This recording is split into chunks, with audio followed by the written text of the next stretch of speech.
सबसे पहले फंक्शन में थीटा मान लेते इसको होगा साइन थीटा ना साइन 0 डिग्री का मान कितना होता है,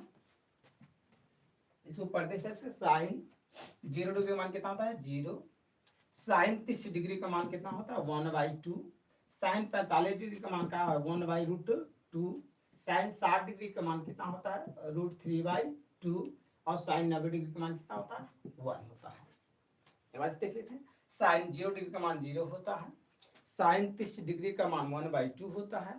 साइन 45 डिग्री का मान 1/√2 होता है, साइन 60 डिग्री का मान √3/2 होता है और साइन 90 डिग्री का मान कितना होता है 90 डिग्री का मान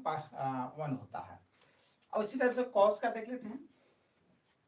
कॉस का तो कॉस का हमारा कॉस 0 डिग्री कितना हो जाएगा, कॉस 0 डिग्री का मान कितना हो जाएगा 1 हो जाएगा, कॉस 30 डिग्री का मान कितना हो जाएगा और √3/2 हो जाएगा,